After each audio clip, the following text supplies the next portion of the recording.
Flexibility for the state on a number of different things, working with smaller communities that probably would be affected the most, that have just a few ratepayers. And I understand that they are working on, and I don't know if it's totally implemented yet, that they have where they work with them, and if they meet certain criteria, they can get a variance for 5 years, and they can get those variances up to a total of 3 times over the life of meeting the compliance, provided that they're working under the standards and working towards getting to those levels that they're going to be required to work at. So, and they're working on, I was told, some variances that may go up to 20 years on different things. So, just working, letting them work through the process and get those variances, I think, is the best route that we should go for that particular part of the rules that we're looking at today. I really like to see a hearing on this. I don't see why that would be hurtful in any way, shape, or form, but I think it would be beneficial to get more of these issues out on the table and to see that together we can all come up with some solutions on these things out there. Just the way I would see it is, these water treatment plants are set with the challenge of righting these phosphorus issues when, the phosphorus issues aren't being created by the water treatment plants. They might contribute 10% of it, 90% of it is upstream, non-point, activity here.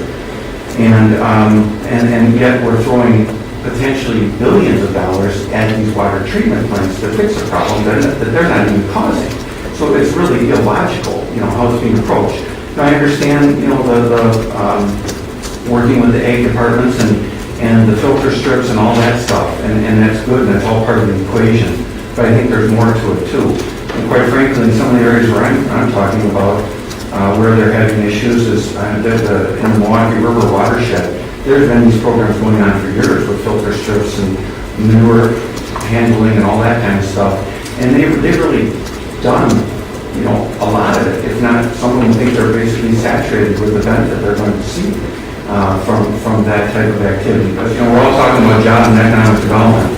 Well, there's one very way to squelch jobs and economic development. That's basically in these areas have sewer and water rates double, which by the time these plants are looking at the necessary infrastructure to accomplish these goals, they're going to be doubling the cost of their plants, and therefore, their rates are going to have to go up substantially too, and that's just going to get passed on to the users and to their attempts to accomplish economic development and create jobs.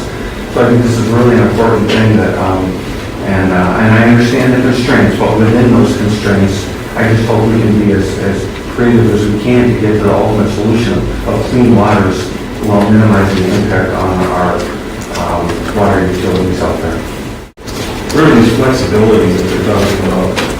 Yes, on those listed that we talked about yesterday. The one that we spoke about the most was about for small utilities that calculates the median income data versus the cost to construct. And it would be, I believe, 5-year variance. But do they have to put in place some sort of adaptive management if they meet that criteria? Or are they just Do you have anything to add to that? let out the hook if they're under a certain? I think that it's being developed. It's not such a... And it's an ongoing process that they're working on it, at this point, and trying to get those flexibilities in order, and some of those probably aren't figured out yet. So we don't know what the flexibilities are, but we want to give them flexibility. We want to take and make sure that it stays, the jurisdiction stays with the state, and that the EPA doesn't come in and say, we're going to implement your standards and make sure that they're met, and they'll do it on their own rather than letting the state do it. And I assume the reason why some municipalities are having trouble meeting the standards is because of the lack of investment and infrastructure upgrades. And that could very well be. And then to Representative Stroebel said that it was illogical to require treatment plants to meet any sort of phosphorus level because we allow other people to I don't think that's quite What the point of it here is that you have to be aware of is that the standard that these water treatment plants are being held to, that they're putting the water they're putting back is much cleaner than what's coming down the street. That's the illogical part of it. So it's illogical to regulate somebody because there's another bad actor? No, what is illogical is to throw billions of dollars at these treatment plants when they aren't the cause of the problem. So should we be throwing billions of dollars at the problem?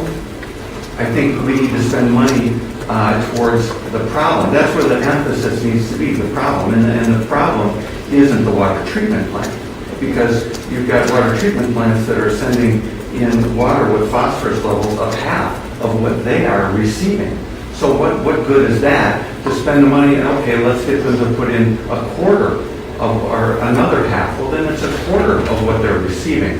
So that's really... I think that's why there's a joint effort working with all the sources Right. and the non-point and point sources to work together to reach a solution and get down to the levels that are being asked for, and to allow enough time so we don't, in many cases, and we've seen that with our paper mills, if you have a drop dead date when you have to have a level met, I mean, it is very costly rather than taking some time and working through it and getting the proper technology and implementing those over a little bit more time. It's a lot less expensive than to say, well, you have to do it tomorrow and do whatever you have to do when sometimes the technology isn't even there. I mean, I totally understand that we want to put dollars where they're going to leverage the best outcomes, and maybe there is a point with treatment plants where we've got to maximize the benefits. I mean, that's a fair question to ask.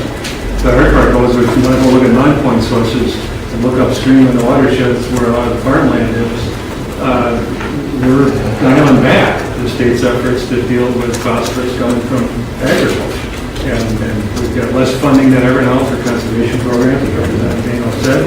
We've got less funding to help farmers implement these practices, because we've got a policy in the state that basically said, if we're going to ask the farmer to implement a conservation practice, we're going to pay for it. And the money's not there to do that at all. So I don't know where we go with that issue, but that's sort of the elephant in the living room in a way, it seems like. And, I'll just say, go up to some of these flowages like Pettenwell or Castle Rock or some of the many other places around the state where the economic impact of not dealing with phosphorus means tourism operations are essentially out of business for a big part of the year, because you can't even float a boat in the crud that rolls on top of these lakes. And I don't know how you balance that, but I think Representative Stroebel is exactly right, that it's illogical to require these treatment plants to meet a standard that isn't going to have much impact on the whole system. The logical thing to do would be to invest in programs or infrastructure that's going to go after the real problem with phosphorus. Unfortunately, in the state budget, we're cutting these programs. So if you want to talk about logic and illogic, I mean, how illogical is it to cut the programs that are designed to try to put in place these programs that are going to reduce phosphorus into our waterways? So don't you think it'd be wise to invest in projects themselves rather than staffing a bunch of people? And here's just the thoughts that I hear on you had mentioned the county personnel that may help with those programs. In many places I've heard across the state where what you need to do is ask those people and ask the county and get a number of how many people are actually served in 1 year and how many projects they worked on, and get addresses and make sure that those places are places that they've actually been and worked at. I've heard of one particular place where a staff person only worked on 11 projects or 11 places in the whole year. So does that justify the dollars that you're spending for that person? I agree we should spend money and get into the projects, but there has to be a different way than to hire a bunch of personnel to carry that out and spend money on that. Have you offered some alternative to the way we currently do it? I haven't personally, no. A lot of those projects, though, quite frankly, and this is the challenge, are fairly intensive. You have to go out, collect data to find out what is leaving various in a particular watershed, and going out there, contacting them, trying to figure out what kind of management practices would be best to implement, and then coming up with a program. And those are, quite frankly, fairly labor intensive in the sense of you've got to get out there, have guys doing sampling, looking at the river basin, figuring out what's what, and then helping the landowner write the grant for the project. And yeah, you end up with having to spend a fair amount of time. And quite frankly, the challenge in my area is my land people are so busy dealing with permitting fracs and everything, they don't have time to even get out and do some of the land conservation practices. They desperately need the assistance from, and because the conservation programs aren't going to help that. So I think that, to me, again, it's like a lot of other things. We often are penny wise, pound foolish here. DNR is, I know, is sitting at, has some challenges with staffing, their county conservation departments. I think my conservation department says they can use a person if this budget goes through, so we'll actually reduce staffing levels. So, those are the things that, to me, again, it boils down to sort of a penny wise, pound foolish approach. Yeah, we may be saving some money on the front end with some salaries, but in the long run, these problems aren't going to go away. And if we're serious, sometimes we have to make the upfront investments in personnel and projects and doing some of those things. Wouldn't the cheapest solution be to protect wetlands or have some way to protect wetlands and buffer strips to prevent this non-point source pollution from coming in the first place? I'm not sure if that's the best way to do it. I'd have to look at the analysis. I think we've been doing that for a while. Well, there was a bill last session that reeled back a lot of those protections, if you recall, Mr. Chair. Not necessarily reel back a lot of those protections, put a little bit of common sense into applying for a permit, is the way I would look at it. To fill in wetlands. Not necessarily to fill them in.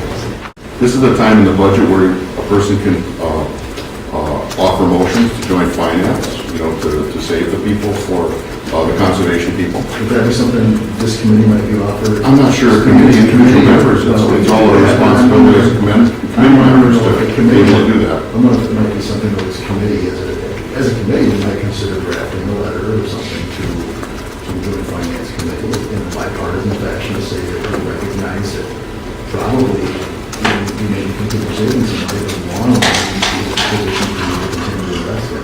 I believe in the 2009 budget, when funds were being cut, one of the decision points on conservation staffing was that money was taken out of the grants program in order to save some more funding to maintain staff. And so basically, we cannibalized the funding that conservation staff have to go out there and put projects on the ground in order to keep more staff in the field and prevent loss of those positions, but it's sort of like taking the tools away from the carpenter in a way. So the fact that those staff are less productive now maybe is not surprising.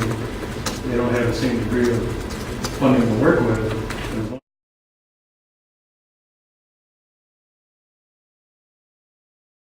It's easier to go up and do a trade with an ag producer than it is to do a large facility upgrade for millions of dollars.